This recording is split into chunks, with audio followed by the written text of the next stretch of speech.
Football দুনিয়ায় যেন হঠাৎ করেই নেমে এসেছে বিস্ফোরক এক ঝড়। যে নাম শুনলেই কোটি কোটি সমর্থকের চোখে ভেসে ওঠে জাদুর ছবি, যে খেলোয়াড় মাঠে নামলেই প্রতিপক্ষের রক্ষণ কেঁপে ওঠে, সেই মহাতারকা লিওনেল মেসিকে ঘিরে এবার উঠেছে তীব্র প্রশ্ন। কারণ ম্যাচ শেষে ফুটবল বিশ্বে এখন একটাই আলোচনার ঝড়, গোলহীন মেসি। আর সেই মেসির নিষ্প্রভ পারফরমেন্সকে ঘিরেই কি থেমে গেল ইন্টার মায়ামির জয়ের গোলটি?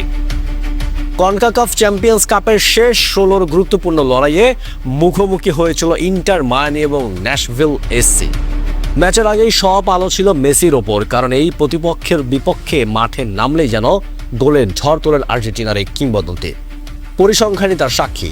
2024 সালের এপ্রিল থেকে শুরু করে ন্যাশভিলের বিপক্ষে টানা 6 ম্যাচে গোল করেছিলেন মেসি। শুধু গোলই নয়, এই সময় তিনি করেছেন 12টি গোল এবং তিনি 5টি গোলের সহায়তা।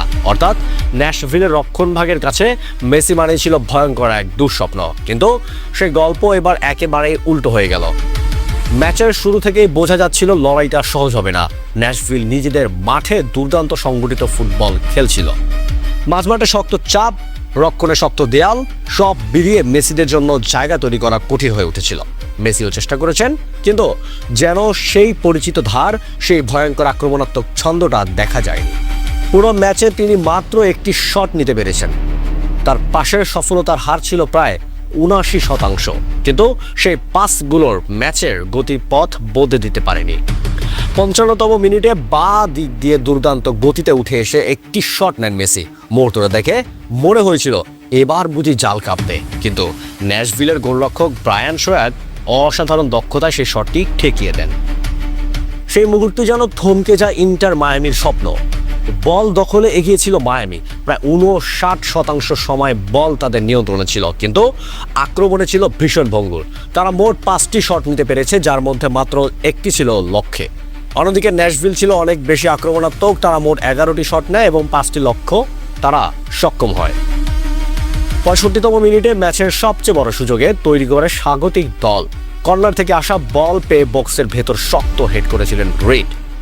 বেকার হোয়াইটিং মুহূর্তের জন্য মনে হয়েছিল গোল হয়ে যাবে, কিন্তু বল অল্পের জন্য ক্রসবারের ওপর দিয়ে বেরিয়ে যায়। শেষ পর্যন্ত দুই দলের কেউই গোল করতে পারেনি। গোলশূন্য সমতায় শেষ হয় উত্তেজনাপূর্ণ এই লড়াই। এই ড্রয়ের ফলে এখন সব সিদ্ধান্ত গড়াবে দ্বিতীয় লেগে। সেই ম্যাচ অনুষ্ঠিত হবে ফ্লোরিডার বিখ্যাত চেজ স্টেডিয়ামে। নিজেদের মাঠে সেই ম্যাচে ন্যাশভিলকে স্বাগত জানাবে ইন্টার মায়ামি। কিন্তু এই ম্যাচের পর সবচেয়ে বড় প্রশ্ন এখন ঘুরছে এক মানুষকে ঘিরে, লিওনেল মেসি। কারণ যে মানুষটি একসময় একাই ম্যাচের ফল বদলে দিতে পারতেন, যার পায়ে একটি মাত্র স্পর্শে উন্মাদনার ফেটে পড়তো গ্যালারি, সেই মানুষটি এবার পুরো ম্যাচে ছিলেন প্রায় নীরব। তবে ফুটবল ইতিহাসের একটা কথা বারবার প্রমাণ হয়েছে, মহান খেলোয়াড়রা কখনো স্থায়ীভাবে থেমে যায় না।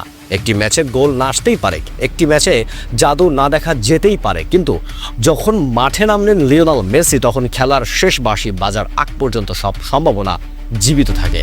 হয়তো এই ম্যাচে গোল আসেনি, হয়তো সমালোচনার ঝড় উঠেছে, কিন্তু ফুটবল বিশ্ব জানে একটি মুহূর্ত যথেষ্ট। একটি স্পর্শ, একটি শট, একটি জাদুকরী মুহূর্তের আবার পুরো গল্প বদলে দিতে পারে। আর ঠিক সেই মুহূর্তের অপেক্ষাতেই এখন তাকিয়ে আছেন পুরো ফুটবল বিশ্ব। কবে আবার মেসির পায়ের জাদুতে গর্জে উঠবে পুরো স্টেডিয়াম।